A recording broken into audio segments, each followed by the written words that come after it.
మామూలుగా మూత మందు తాగితేనే రచ్చ చేస్తారు. అలాంటిది పీపాలు తాగితే కుదురుగా ఎందుకుంటారు? దారిన పోయే వాళ్ళని ఆ పక్కోడిని ఈ పక్కోడిని అందరినీ కెలుకుతూ ఉంటారు. కెలికి మరీ మందు వాసన చూపిస్తూ ఉంటారు. ఆ సమయంలో అటుగా వెళ్ళేవారు ఛీ మందు తాగినోడితో మనకెందుకురా అనుకుని పక్కకు వెళ్ళిపోతూ ఉంటారు.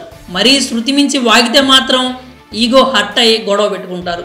పోలీసులు రావడం, ఆ మందుబాబును తీసుకెళ్లి జైల్లో పెట్టడం జరుగుతుంది.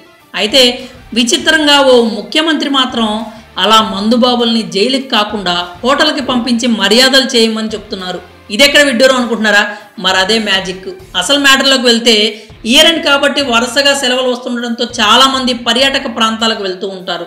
కొందరు ప్రత్యేకించి నూతన సంవత్సర వేడుకలు జరుపుకోవడం కోసమే విదేశాలకు వెళ్తారు. అంత బడ్జెట్ లేని వాళ్ళైతే స్వదేశంలోనే టూర్ ప్లాన్ చేసుకుంటారు. పైగా శీతాకాలం కావడంతో చాలామంది దేశవ్యాప్తంగా పర్యాటక ప్రాంతాలకు పోటెత్తుతున్నారు. ఇక శీతాకాలం కావడంతో మంచు కురిసే ప్రాంతాలకు వెళ్లేందుకు పర్యాటకులు చాలా ఇష్టపడుతున్నారు.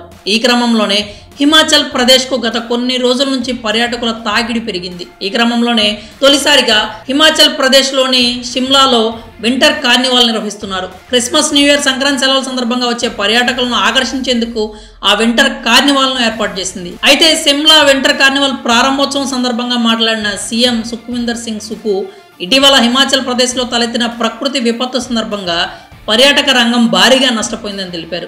ఈ క్రమంలోనే ప్రస్తుతం పరిస్థితులు అనుకూలిస్తూ ఉండడంతో హిమాచల్ ప్రదేశ్ ఇప్పుడు పర్యాటకులను స్వాగతించడానికి సిద్ధంగా ఉందని స్పష్టం చేశారు. దేశం మొత్తం నుంచి భారీగా పర్యాటకులు హిమాచల్ ప్రదేశ్కు తరలి వస్తున్నారని, వారి కోసం హోటళ్లు, రెస్టారెంట్లు, దాబాలు, ఇతర ఫుడ్ స్టాల్స్ 24 గంటలు తెరిచే ఉంచాలని ప్రభుత్వం నిర్ణయించినట్లు సీఎం తెలిపారు. అంతేకాకుండా పర్యాటకులకు ఎలాంటి ఇబ్బంది కలగకుండా చూసుకోవాలని పోలీసులకు ప్రభుత్వం ఆదేశాలు జారీ చేసింది. ప్రభుత్వం ఇచ్చిన స్వేచ్ఛను దుర్వినియోగం చేయకుండా పర్యాటకులు చట్టాన్ని గుర్తుంచుకుని ప్రవర్తించాలని సీఎం విజ్ఞప్తి చేశారు. హిమాచల్ ప్రదేశ్లోని ప్రముఖ పర్యాటక ప్రాంతాలైన సిమ్లా, మనాలీలకు భారీగా పర్యాటకులు చేరుకుంటున్నారు.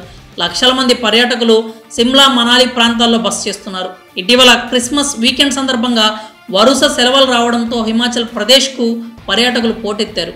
దీంతో రోడ్లపై గంటల తరబడి ట్రాఫిక్ ఏర్పడింది. ఒక్క అటల్ టన్నెల్ నుంచి ఒక్కరోజే 55,000కు పైగా వాహనాలు దాటినట్లు అధికారులు తెలిపారు. ఇక ఈ కార్నివాల్లో మద్యం సేవించి ఓవర్ యాక్షన్ చేసే వారిని జైల్లో కాకుండా హోటల్ రూమ్లకు తరలించాలని హిమాచల్ ప్రదేశ్ పోలీసులకు ఆ రాష్ట్ర సీఎం సుఖ్వీందర్ సింగ్ సుఖు సూచించారు. సిమ్లాలో 7 రోజుల పాటు కొనసాగే వింటర్ కార్నివాల్ను ముఖ్యమంత్రి సుఖ్వీందర్ ప్రారంభించారు. ఈ కార్నివాల్ను సాంస్కృతిక కవాతు, గ్రాండ్ డాన్స్ తో మొదలుపెట్టారు. సాంస్కృతిక కవాతును వీక్షించిన ముఖ్యమంత్రి సుఖ్వీందర్ సింగ్ సుఖు అక్కడ ఏర్పాట్లను తిలకించారు. కార్నివాల్ సందర్భంగా రిడ్జ్ గ్రౌండ్, మాల్ రోడ్ లో వివిధ రకాల కార్యక్రమాలను నిర్వహిస్తూ ఉన్నారు. ఇక కార్నివాల్లో మద్యం తాగి డాన్స్ చేసే వారితో సీఎం సుఖ్వీందర్ సుఖు మర్యాదపూర్వకంగా ఉన్నట్లు కనిపించారు. అయితే అతిగా మద్యం సేవించిన వారి విషయంలో ఆయన కీలక నిర్ణయం తీసుకున్నారు. ఎవరైనా పర్యాటకులు బాగా తాగి రచ్చ చేస్తే వారిని పోలీస్ స్టేషన్ లాకప్ లో కాకుండా హోటళ్లకు తరలించాలని పోలీసులకు ఆదేశాలు జారీ చేశారు. అంటే వారికి విఐపి ట్రీట్మెంట్ అందించాల్సి ఉంటుంది. దీంతో నెటిజన్స్ పలు రకాలుగా స్పందిస్తున్నారు. విఐపి ట్రీట్మెంట్ అంటే సౌండ్ బయటికి రాకుండా చెతక్కొట్టారు కదా అని కామెంట్స్ చేస్తున్నారు.